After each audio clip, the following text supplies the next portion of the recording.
Okay, for showing you how to do the Crackle paint siding, first I want to show you how to cut out a template pretty easily if you're going to make Crackle paint siding for a little house.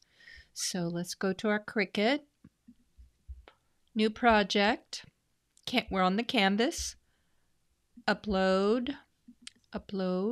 Here is the file for Spooktacular House number 1. I'm going to click continue on the lower left hand corner. Right hand corner. Right, this is your right hand. Okay, upload. And this is my file, and I'm going to reduce it in size so I can see all the pieces. I need it probably 50%.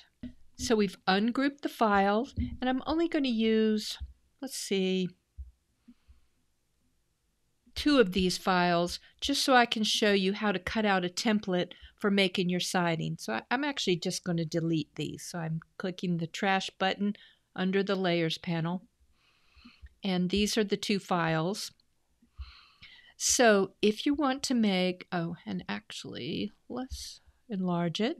So here are the 2 pieces that I think help you make the Crackle paint siding. So when you want to make the siding, you've got all these windows. You could just cut little strips and adhere them, but then you have to cut around all the windows and it gets to be pretty tedious.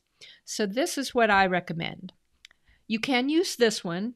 This is the backing pieces for the vellum. You can use that, but you still have the same problem with you've got all these little window pieces and it's kind of a pain to cut around them. So we're going to, let me just hide that one, make that one a little bigger. So this is the piece we're going to use. These lines are for drawing on the Spooktacular House number 1, but we can still use this particular pattern to make our siding. So I'm going to click it open, and there are 3 things grouped with this piece. One is the actual cutout itself, the other is the score lines, and then finally the drawn lines. That's these lines right here. If we either hide, there we hid them, or we could delete them, but let's just hide them, and that means Cricut will actually ignore them. Now the other thing is these are generally score lines. Remember, I always draw them in red so people know that they're score lines, since there's no other way for me to designate that for you. But if we just leave them as cut lines, our machine will cut each of these pieces out by itself, including the windows. So you're left with a piece that's just this big, and it's very easy to trim along here and make the pieces for the siding. And it's actually the easiest way to do it. The other thing I do generally is I make the siding pieces just slightly smaller. So when I'm cutting the pieces, the individual strips of siding, I actually trim them just a little bit so that when I glue them to the basic piece of the house, they won't interfere with the fold lines. And I explained that in the video, but I don't think I showed you how I cut out these individual pieces for to make the siding. And I kind of experimented a couple of ways to do the strips in between here, and basically you can just cut it and just make one little strip, or you can cut it in 2 and not really worry about doing like tiny little individual slices that you have to fit between these crooked windows. You'll see in the video how I tried a couple of different things just to simplify it. But I wanted to explain this to you. And now let's go. First, we're going to make the Crackle siding, then we're going to glue it on, and I'll show you the finished house. Y'all, I forgot to tell you a critical part about making a Spooktacular house with the Crackle paint siding. You still need all the regular parts for the particular house. So you need a basic structure, you need the window background, you need vellum, fence if you want, some windows and the door. So you need all those pieces. This particular variation you do not need, so I'm just going over to the layers panel. I'm going to hide it. But this is the template that I would use, and I don't need the drawn portion. So we're not drawing the siding on, we're actually making siding. So I'm going to hide that. This is the structure, the basic structure I need, and I cut it out in a relatively heavy black cardstock ranging from something like 80 to 110 pound. And you need to designate the score lines as score lines and attach them to this piece. The only other score line is on the roof. You need to do that one as well. Select that score line and attach it.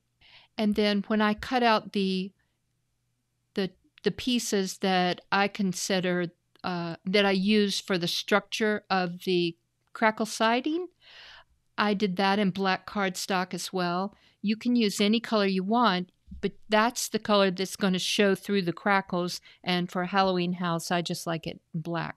I think the basic structure of the house should be black because that does the shadow of the sidings. It gives the distinction between each strip of siding on the Crackle house.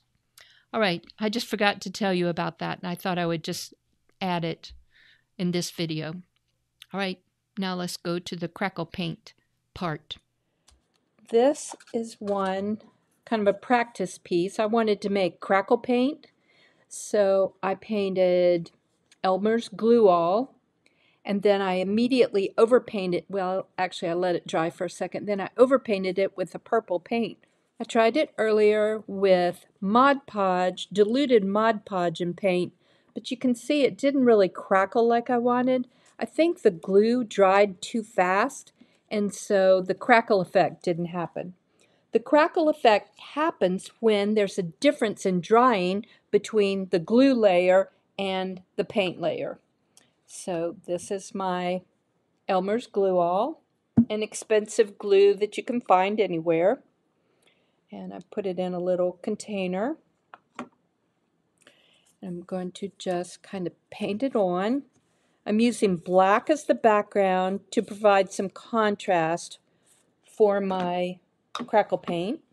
And always paint in the direction you want the crackles to go. So I'm making siding for these little houses, so I want the crackle to be in a horizontal orientation. I didn't dilute this glue at all. And then I think the trick is to let it dry just a little bit. Just let it dry until, like, some parts of it are not quite as shiny. And then we'll overpaint. Try not to put your fingers in it. So I'm using a regular distress paint. This is a acrylic paint by Tim Holtz and the company Ranger. This is Dusty Concord.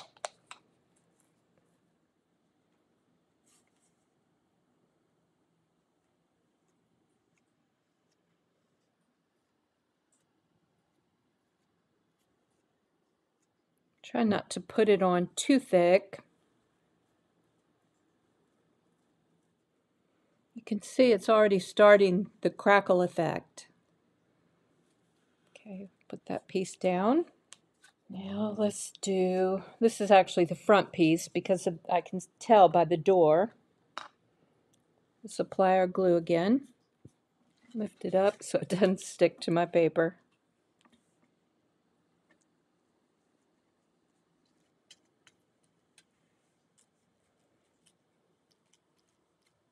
Try not to overpaint too much.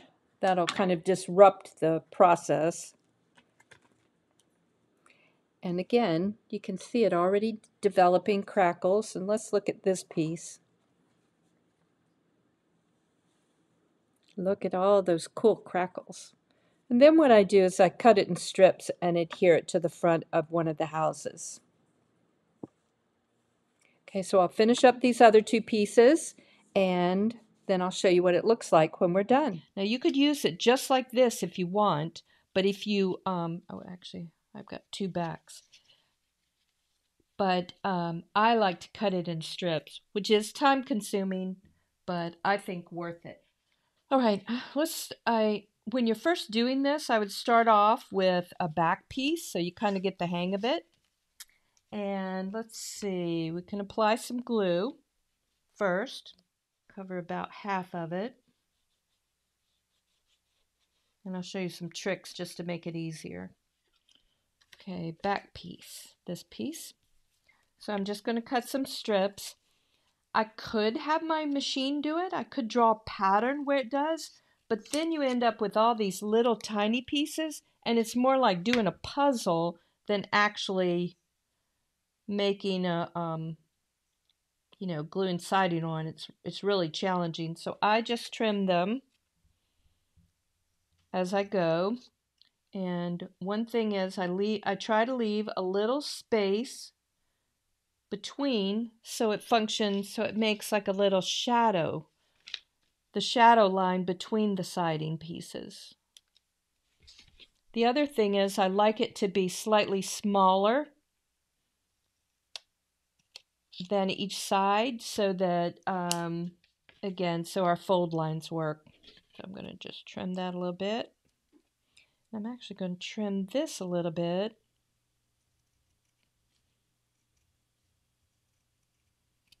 To give me room, and put it in place. There we go. Now for these little connector pieces, I used to do siding for them, but now I don't. Now I just glue them down. Because we're going to have our window frames here, and you're not really going to notice each little tiny piece of siding. So let's see, where do you go? Oh, it's upside down. See what I'm saying? It ends up being a challenge. And when you put the window frame on top, you kind of solve the problem.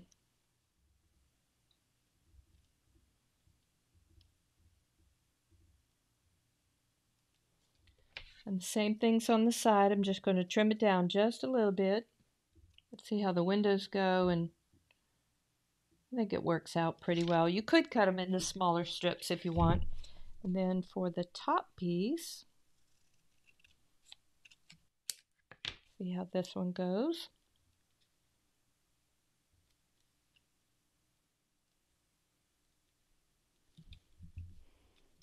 And my glue is drying, so I guess I should just do a couple of rows at a time. So I'm going to trim this so that I've got a little space. Just a little narrow piece.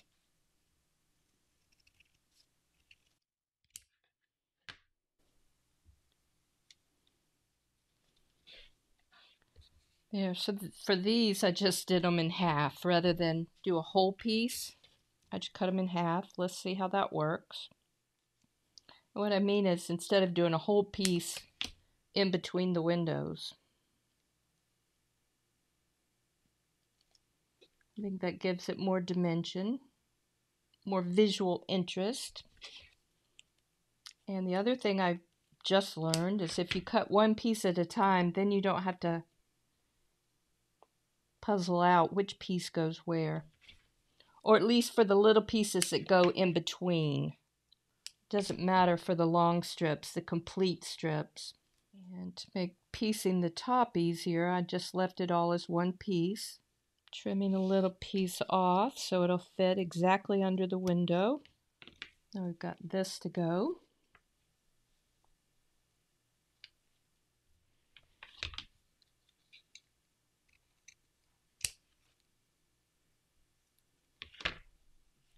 And that is the siding for this side. Let's go ahead and add some windows just so you can see what a great effect it is.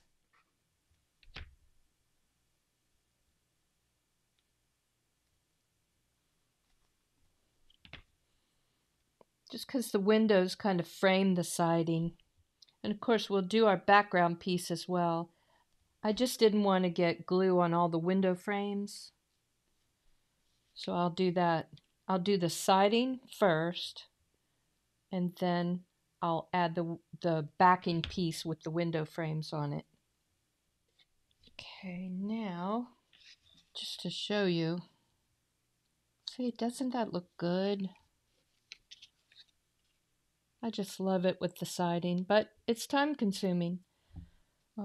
I timed this part. This took me 20 minutes, so it'll probably take an hour. These two parts will be easier, but truthfully, it'd probably take me an hour to get all the siding down.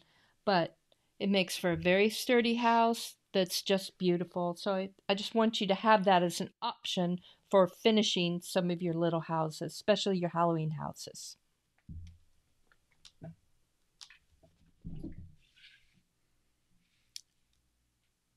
This is my favorite version of house number 1. This is the one with the siding, and I just love how it looks. I also used orange vellum behind the windows. I also like that. So let's just assemble it. Apply glue on the side glue tab.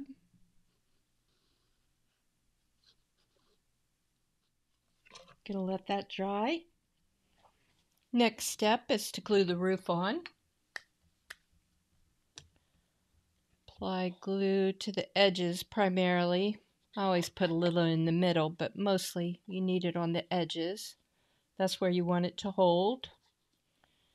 And if you smear it down just a little bit, it will dry faster. I think it adheres a little better. And apply it to the roof. And then I always flip it upside down to make sure the front and back are about the same. And you can hold it down. This is a pretty lightweight roof, so it sticks pretty well. Okay, the actual construction of this house is done. We need to glue it to a base and add a fence. Don't you just love that Crackle surface? Like I said, we can take these off now. I just think it adds so much detail and really makes it sturdy. This is a very sturdy little house.